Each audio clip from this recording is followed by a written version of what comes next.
A saúde da mulher. Plenário do Senado retira a idade mínima para a realização de mamografias pelo SUS. Banco Central. Aprovado o novo diretor de política econômica. Taxa de juros foi o principal tema de sabatina com Fábio Kanczuk. E CPI mista sobre notícias falsas. O deputado Alexandre Frota, que se elegeu pelo PSL, partido do presidente Bolsonaro, mas que deixou a legenda, é aguardado hoje para falar sobre a produção de notícias políticas para a internet.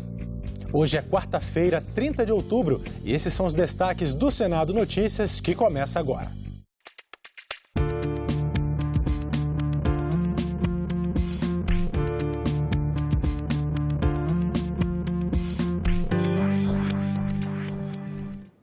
Olá, um bom dia para você. No mês da campanha de alerta sobre o câncer de mama, o Senado aprovou o projeto que devolve a mulheres com idades entre 40 e 49 anos o direito de fazer mamografias gratuitas na rede pública de saúde. O texto segue agora para a Câmara dos Deputados. Os senadores aprovaram a derrubada de uma portaria que restringe o acesso de mulheres entre 40 e 49 anos aos exames para detecção precoce de câncer de mama. A portaria determina que somente aquelas que têm de 50 a 69 anos podem fazer o rastreamento no Sistema Único de Saúde. Pois o câncer de mama é o tipo do câncer que mata. Câncer que mata mulheres que não têm atendimento na rede pública nem para o pré-natal. Devia ser condenado à prisão quem expede uma portaria como essa. Se governo federal, enfim, se a parte econômica do governo vier falar sobre qualquer acréscimo previsto em termos de despesa, isso não existe. Decorre já, senhor presidente, senhores senadores, 4 anos desta portaria equivocada, como disse a senadora Rose. Eu diria que desastrada, ilegal. Porque, agora, o que me preocupa é o que terá acontecido durante esses 4 anos.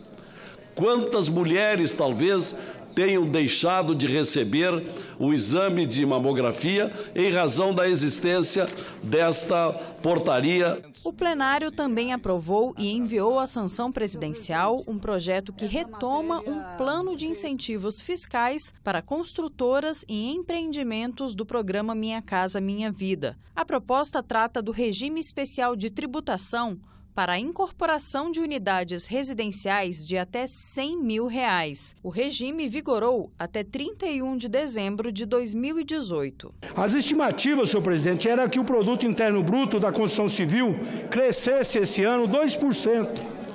Essa estimativa, porém, caiu e as melhores estimativas que temos apontam que dificilmente chegará a 1%. Temos hoje no Brasil inúmeros conjuntos habitacionais que estão paralisados, até porque as construtoras também, com essa carga tributária, acabam inviabilizando principalmente a habitação de baixo custo para a população mais carente. Mais de 13 milhões de famílias brasileiras estão endividadas também no Minha Casa Minha Vida, no programa Minha Casa Minha Vida. Este projeto contribui para resolver o gravíssimo problema, contribui para minimizar o gravíssimo problema do endividamento. A posição do governo é uma posição contrária por uma única razão, não contra o mérito do projeto, porque, na realidade, aprovando, não teremos eficácia esse ano, porque não tem previsão orçamentária para essa redução fiscal. A Comissão de Constituição e Justiça tem reunião hoje às 10 horas da manhã e um dos itens da pauta é uma proposta de emenda à Constituição que torna imprescritível o crime de feminicídio. E sobre esse assunto, a gente vai conversar agora com a nossa repórter Isabela Dutra. Bom dia, Isabela.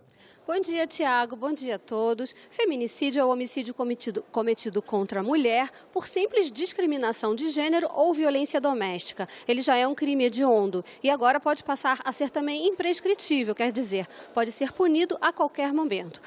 O senador Alessandro Vieira, que está aqui comigo, é o relator desse projeto na Comissão de Constituição e Justiça. Bom dia, senador. Se já fosse imprescritível, muita gente estaria na cadeia hoje, não? Com certeza, é um crime grave, de difícil identificação e punição e que precisa ter uma resposta muito firme do Estado. Você tem que induzir uma conduta de mudança na sociedade, protegendo a mulher nessa relação. Existem muitos casos, assim, como eu falei, que se fosse imprescritível a pessoa já estaria presa? Sim, muito recentemente a gente teve a notícia de um caso onde um pai confessou para os próprios filhos ter matado a mãe, mas pelo prazo não pôde ser punido. Prestou depoimento e voltou para casa.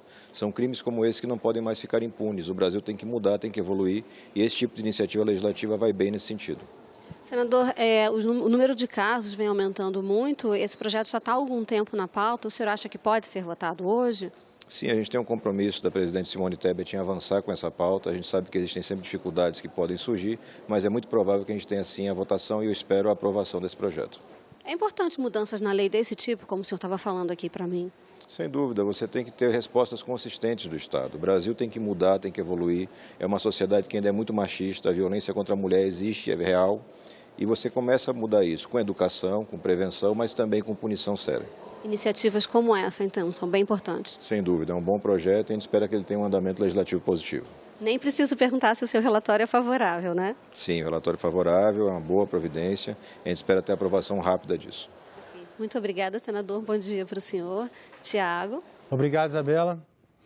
E os senadores aprovaram em plenário uma proposta que permite a baixa gratuita e automática do registro de pequenas empresas que estejam sem atividade por mais de 3 anos. Foi aprovado ainda lá no plenário do Senado, na noite de ontem, um nome para o cargo de diretor de política econômica do Banco Central. Pela manhã, ele foi sabatinado na Comissão de Assuntos Econômicos e falou sobre a queda de juros. Durante a audiência pública, os senadores perguntaram ao sabatinado sobre a redução da taxa de juros na ponta, ou seja, para quem usa cartão de crédito e pega empréstimos, por exemplo. Eu diria que a preocupação número 1 é essa batalha que o Senado, expressando a voz da sociedade, está dizendo: reduz esses juros na ponta, reduz esse spread, trabalha aí, faz o diabo, que isso daí é o nosso objetivo final.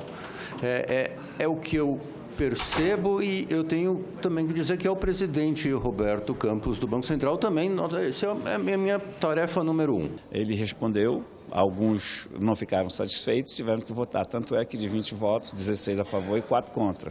Os 4 é porque não ficaram satisfeitos e os 16 ficaram, então transcorreu, apesar dos debates calorosos, normal e o nome dele foi aprovado. Senadores comentaram ontem um ofício enviado ao Congresso pelo presidente do Supremo Tribunal Federal, ministro Dias Toffoli. Ele sugere mudar o Código Penal para evitar que crimes prescrevam enquanto o réu ainda tem possibilidades de recorrer das sentenças.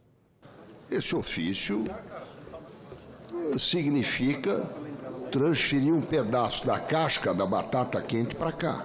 Em razão desta sugestão do presidente Toffoli, evidentemente, ele tem o direito de sugerir, nós acolhemos com satisfação qualquer sugestão. Entendo que cabe ao Senado, inclusive, agradecer essa sugestão, mas nós não podemos deixar, senhor presidente, de cumprir a nossa missão, de cumprir o nosso dever, legislando em assuntos fundamentais para o futuro do país. É um momento crucial para o nosso futuro. E nós não podemos, de forma alguma, adotarmos o caminho da omissão, da conivência.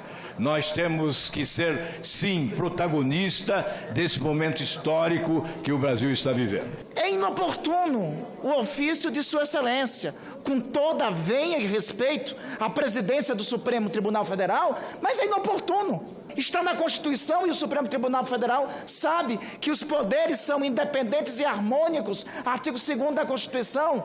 O Supremo Tribunal Federal tem que tomar uma decisão. Se vale a prisão em segunda instância ou se não vale, ou se vale o princípio do trânsito em julgado na interpretação do Supremo. Mas o Supremo tem que tomar essa decisão e tem que arcar com as consequências da decisão, seja qual for.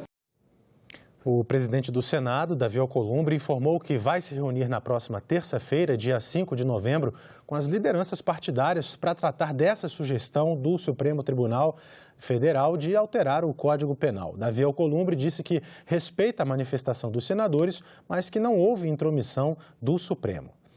Davi Alcolumbre informou ainda que vai conversar com a presidente da Comissão de Constituição e Justiça, a senadora Simone Tebet, sobre a tramitação da PEC paralela. Segundo ele, a PEC deve ser votada na comissão no dia 6 de novembro e, no mesmo dia, ser votada pelo plenário do Senado e depois enviada à Câmara dos Deputados. O presidente do Senado disse ainda que, logo após a votação da PEC paralela, vai colocar em pauta o projeto que trata das aposentadorias de trabalhadores em condições de periculosidade. Segundo o líder do governo, o senador Fernando Bezerra Coelho, esse projeto deve ser enviado ao Congresso na próxima semana. O Congresso Nacional fez ontem uma sessão solene para comemorar os 31 anos de promulgação da Constituição de 1988. Para os parlamentares que discursaram, respeitar essa Constituição, chamada de cidadã, é garantir a democracia no país. Desde que ela entrou em vigor, já recebeu mais de 100 modificações. A próxima deve ser a inclusão das novas regras da Previdência. Atenção, senhoras e senhores, que ninguém se atreva a transgredir nossa Carta Magna, pois ela consubstancia os sonhos de gerações acalentados pelo Império das Leis, assim pensaram os constituintes de 88. Defender a Constituição é defender a saúde pública, a educação pública e tantas outras conquistas inscritas neste documento, erguido, senador Mauro Benevides, por Ulisses Guimarães, e saudado como documento constitutivo da nova República, do período que nós inauguramos neste país pós-ditadura e que hoje está em risco. Esse documento que celebramos aqui hoje fala de direitos, fala de garantias, olha sim aos pobres, mas acima de tudo é o documento da liberdade. É por conta desse documento que o Ministério Público tem a força que tem hoje. É por conta deste documento que a advocacia é constitucionalizada e a ordem representa a sociedade civil.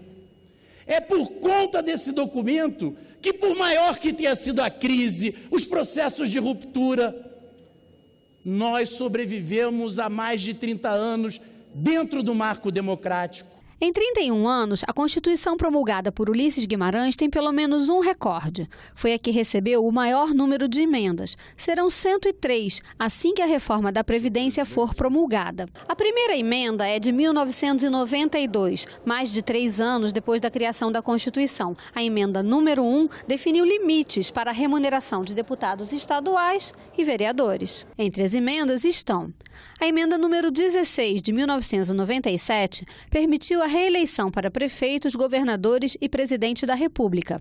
A emenda 72, de 2013, estendeu os direitos trabalhistas para empregados domésticos.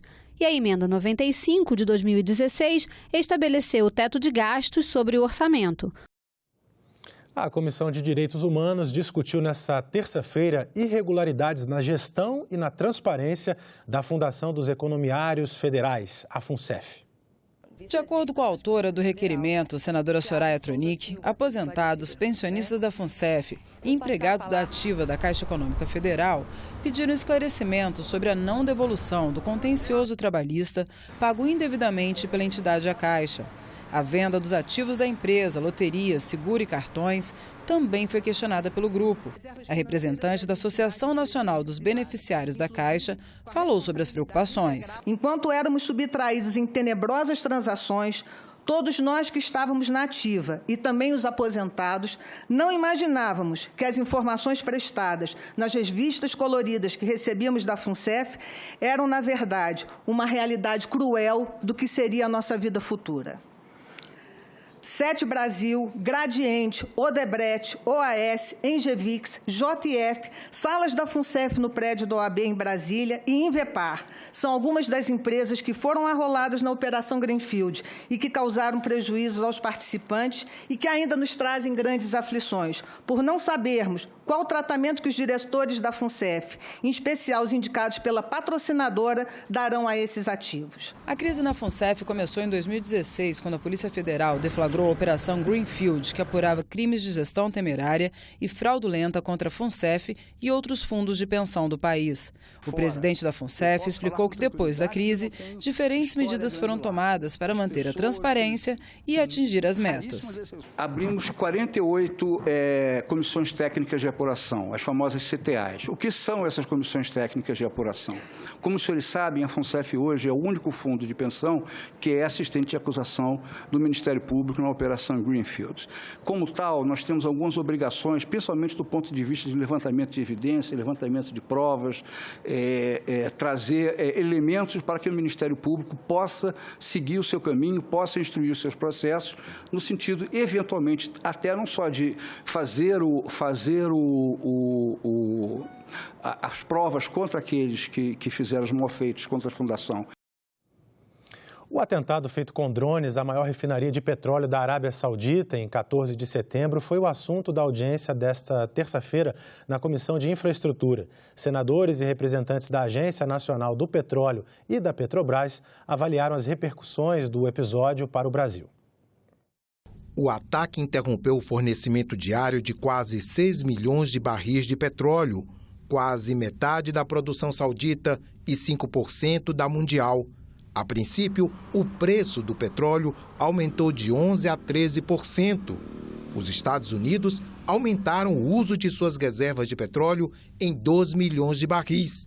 O Brasil, que é o 9º produtor mundial, ainda importa o equivalente a 11% da demanda de petróleo, em geral de um tipo leve, vindo principalmente da Arábia Saudita, Argélia e Estados Unidos. Como o Brasil reagiu?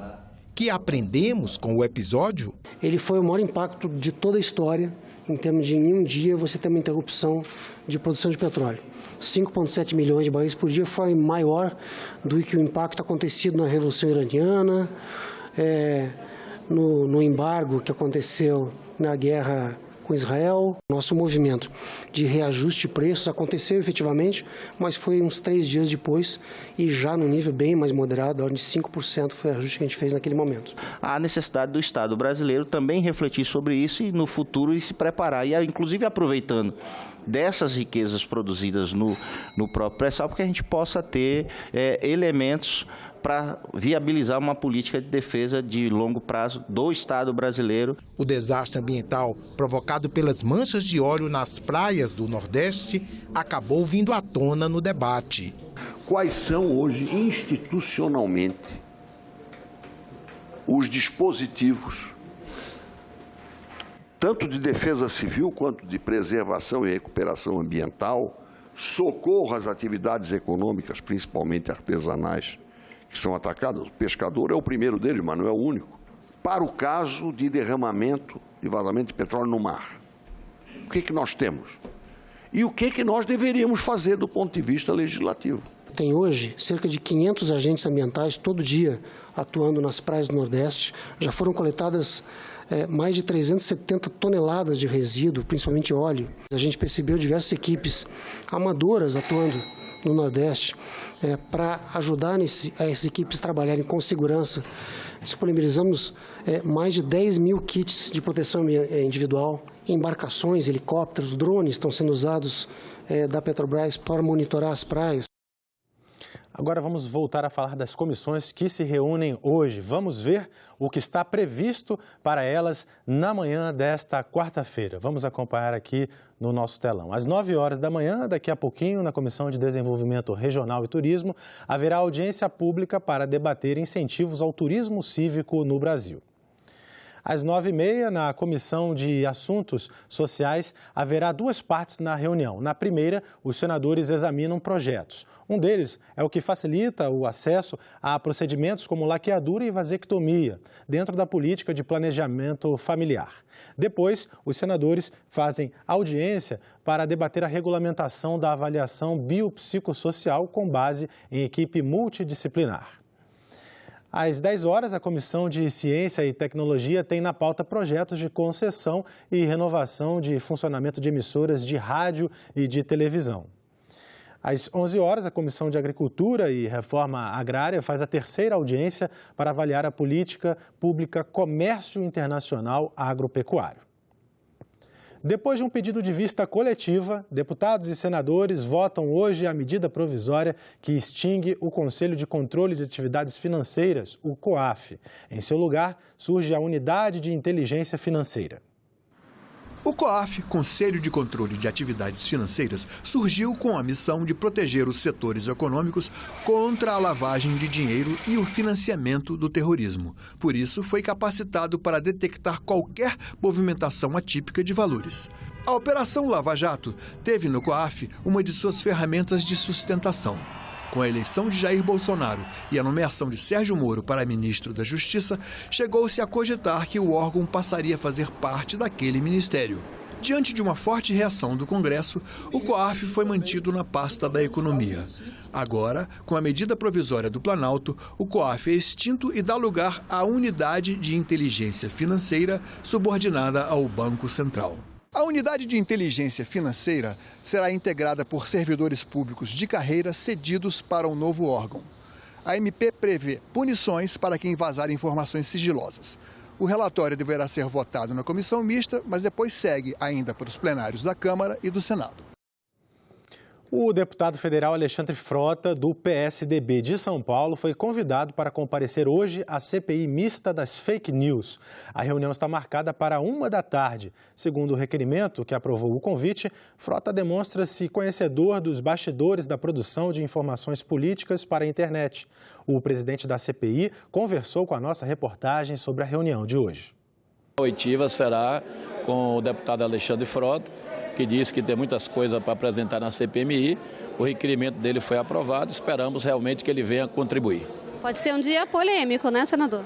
Olha, acredito que sim, porque quando você ouve alguém que era de um lado e ele muda de lado, sempre há uma polêmica, vai ter o ataque e a defesa. Esperamos que tenha frutos, porque o importante de uma CPMI não é somente que ela vire palanque político partidário. Nós temos que tratar uma CPMI realmente com algo que seja benéfico para o futuro do Brasil e não simplesmente transformar a CPMI numa arena, que a arena quem quiser dispute nas urnas ou dispute no campo de futebol. A CPMI é para defender as ideias de proteger a sociedade brasileira.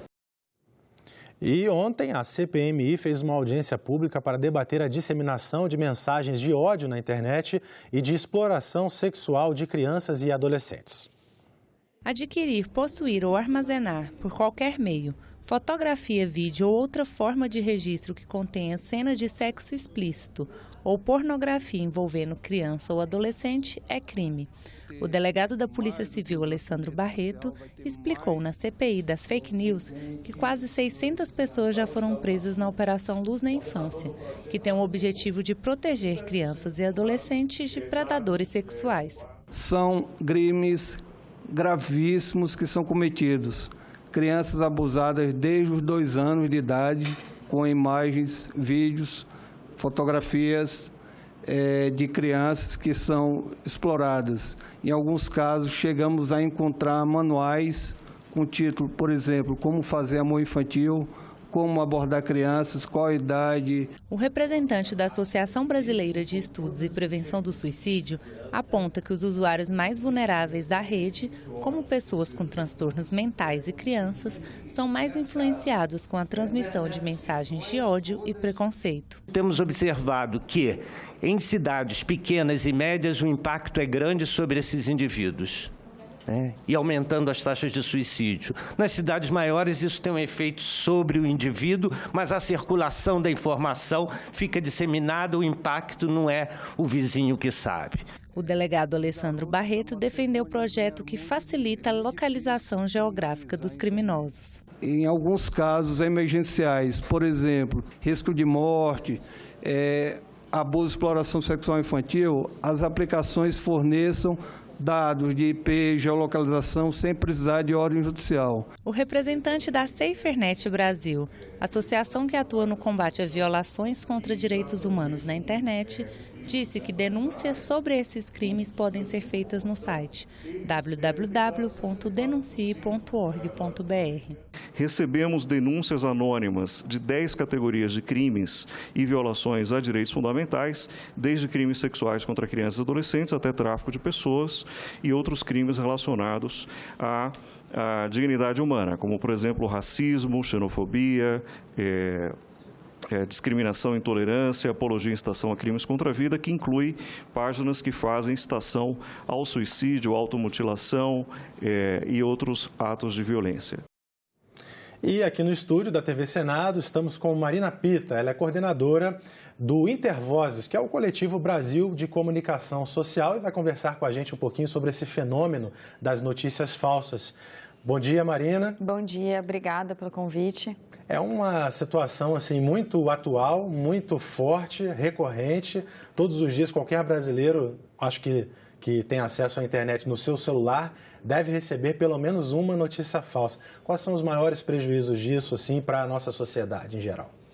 Porque é um risco à democracia, né? Se os cidadãos eles estão escolhendo seus representantes com base em informações falsas ou informações enviesadas, e propositalmente enviesadas, então eles não estão escolhendo conscientes. Então é um risco para a democracia, para a construção da sociedade como um todo, né? Pois é. Agora, que fenômeno de comunicação é esse em que as pessoas acabam acreditando mais naquilo que recebe no seu celular, até de uma fonte meio que desconhecida, do que nos próprios veículos tradicionais de comunicação? Será que os veículos tradicionais de comunicação perderam a sua credibilidade? Olha, a gente entende esse fenômeno como bastante complexo, né? O fato, a gente acabou de mudar para uma nova forma de circulação da informação. Então, se antes você tinha os meios de comunicação de massa, que eram esse ponto de referência, hoje a gente tem múltiplas fontes, uma possibilidade de produção rápida, disseminação viral. Então, é um novo modelo, né, um novo fluxo de informação. Isso traz novos desafios, com certeza. É claro que tem agentes maliciosos que vão explorar tanto a dúvida do cidadão, quanto essa nova forma de circulação da informação. Quer dizer, o MIT, nos Estados Unidos, ele fez um levantamento bastante interessante em que ele fala como a indústria do tabaco, tentando questionar os malefícios do cigarro, do uso constante do cigarro, né? Ela gerou esse questionamento na cabeça do cidadão sobre o que é, de fato, informação, no que ela pode acreditar, porque sempre produzia uma pesquisa que contestava e explorava a imprensa tradicional, que busca, né, sempre dar os dois lados da informação. Então, há agentes maliciosos que estão explorando também isso, muitas vezes para lucro, né, ou para, enfim, avanços políticos. Exatamente, isso que eu ia colocar, né? Quer dizer, esse fenômeno aqui no Brasil ganhou bastante visibilidade com as eleições de 2018, né, onde as redes sociais desempenharam um papel crucial, inclusive mexendo na composição aqui do Congresso Nacional de maneira bem forte. E a questão econômica também, porque fake news geram muitos recursos. Queria que você explicasse de onde vem esse dinheiro todo e essa disputa de poder que existe? Quer dizer, se tornou um mercado a ser explorado. Você vê em outros países que se montou empresas de distribuição de desinformação que não necessariamente têm um interesse político direto, mas têm um interesse de lucro. E aí essas coisas acabam se combinando, né? Agentes com interesses políticos de disseminação de informação e aí pensando em desinformação justamente com essa intenção de desinformar, né, de circular uma informação sabidamente inverídica. Não a gente não pode considerar desinformação uma pessoa que está circulando uma informação que ela nem sabe, não tem a intenção de fazê-lo. Então, é essa grande indústria que se formou. E essa indústria, se você for pensar na complexidade dela, ela inclui também as empresas, as grandes plataformas na internet hoje, que tem um modelo de negócio baseado na atenção do usuário. Então, para você manter a atenção do usuário, você pode levá-la para um caminho de conteúdo que é o conteúdo mais polêmico, que é o conteúdo que gera mais sentimentos no usuário, então que, portanto, ele fica mais tempo ali. Que faz ele compartilhar com outras pessoas, né? Quer dizer, o interesse dessas grandes plataformas é sempre manter a atenção e a presença do internauta, digamos assim, né? Efeitos indesejados, inclusive, não necessariamente previamente previstos, né? Então, são efeitos não previstos de um modelo de negócio e que a gente precisa olhar para isso com atenção. Agora, como é que tratar isso em relação à liberdade de expressão, né? Tem sempre essa questão, né? As pessoas querem escrever, querem colocar coisas na internet e as plataformas usam esse conceito de liberdade de expressão para não retirar nada. Muitas vezes é necessário até uma decisão judicial para que uma plataforma retire algum conteúdo. Como é que vocês avaliam isso, a liberdade de expressão? A gente defende a liberdade de expressão, a gente entende que as plataformas elas não têm a competência de avaliar, principalmente quando a gente fala de desinformação, porque há muitas sutilezas ao contexto. Então, a plataforma ela não é responsável por fazer essa avaliação, e sim a justiça.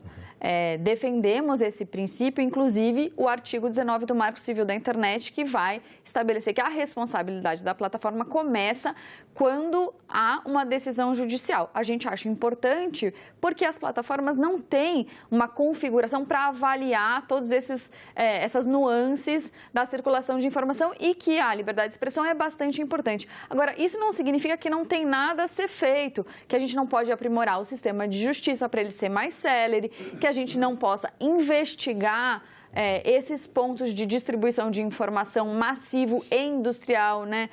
Não quer dizer que a gente não possa observar a responsabilidade das plataformas com conteúdo que é notadamente ilegal. São coisas diferentes, né? Agora, na ponta desse processo todo, nós temos aí a população em geral, não são jornalistas, enfim, pessoas que apenas consomem informação e compartilham isso. E há uma vertente aí de também criminalizar ou punir essas pessoas. Como é que você vê isso, Marina? É uma forma de tratar a questão de forma bastante simplista. Né? Não adianta você achar que você criminalizando quem compartilha desinformação que você vai estancar esse fenômeno. Né? Você está, inclusive, direcionando para um caminho completamente equivocado. Muitas vezes essas pessoas elas não têm uma qualidade de internet, né, que faça com que elas possam pesquisar, que elas tenham múltiplas fontes de informação. Então, muitas vezes elas não têm acesso a um veículo de informação que apura adequadamente, elas leem um meme e repassam. Isso tem um impacto na consciência do cidadão, né? Ele sabe que é um meme, que é uma brincadeira, mas de alguma forma aquilo vai sendo introjetado. Então, a gente acha que, como um fenômeno complexo, ele deve ser enfrentado de forma complexa. Então, tem uma série de soluções que a gente defende, entre elas a educação, o acesso à internet de qualidade, que as plataformas tenham responsabilidades em não retirar o conteúdo, que a justiça seja mais célere. Então, tem uma série de medidas que a gente pode pensar nesse contexto complexo de desinformação. Inclusive, aqui na nossa entrevista, você está aí na mão com um material, um estudo, né, que o Intervozes tem feito. Eu queria que você falasse um pouco sobre ele. Entendendo que é um fenômeno muito complexo e há uma tentativa de simplificar, a gente produziu essa cartilha, que é uma cartilha sobre desinformação, que está para download no nosso site, gratuita, justamente para tentar contribuir nesse debate sobre o que é o fenômeno da desinformação. E a gente traz, inclusive, que a desinformação ela não é nova, ela já existia. Né? A questão é que ela tem uma nova característica, que são essas características que a gente falou, né? De rápida circulação, de múltiplas fontes de informação. Então, a gente tem que olhar para esse fenômeno diante das novas características que ele tem. Olha, Marina, eu todos os dias recebo assim dos meus conhecidos a pergunta: Tiago, você que é jornalista, será que isso aqui é fake news? Como é que a gente pode, para os nossos telespectadores, dar dicas de que quando bate ali você já vê assim, meu Deus, isso aí não pode ser verdade? Como é que você poderia indicar isso para os nossos telespectadores? É bastante importante buscar fontes de informação que deem crédito, né, que deem a fonte da informação. Então, vai falar, por exemplo, sobre um avanço da pobreza, com base em qual referência? Essa referência ela é conhecida? Buscar outras fontes de informação, verificar se outras fontes de notícia trataram daquele tema. Então, tudo isso é bastante importante. Mas, claro, não é só uma questão de educação, porque você vê gente com curso superior completo e que acaba caindo em algumas ciladas, né, da desinformação. Então, tem todo um contexto que a gente precisa discutir de forma mais aprofundada. Que ainda está, então, no início, né? Toda essa discussão ainda, acho que no mundo, ainda as instituições estão um pouco ainda sem saber como resolver. Exatamente. A gente pode pensar, inclusive, em órgãos administrativos, uma arquitetura institucional que possa dar conta desse fenômeno da forma rápida como ele exige, né? Tá certo. Bom, Marina Pita, ela é do Intervoz, o Coletivo Brasil de Comunicação, nos ajudou um pouco no nosso jornal aqui a entender hoje um pouco desse fenômeno das fake news. Lembrando que à 13h haverá reunião da CPI mista das fake news, que tem hoje como convidado o deputado federal Alexandre Frota, do PSDB de São Paulo. Entrou em vigor a lei que dá competência aos juizados de violência doméstica e familiar contra a mulher para ações de divórcio, separação, anulação de casamento e dissolução de união estável. A lei também obriga os serviços de assistência judiciária a informar as vítimas sobre a possibilidade de lá mesmo darem início a essas ações. A lei foi publicada hoje no Diário Oficial da União. E nós ficamos por aqui, eu e Marina, e você pode rever as reportagens desta edição na nossa página na internet, senado.leg.br/TV. Muito obrigado pela sua companhia e continue sintonizado aqui na TV Senado.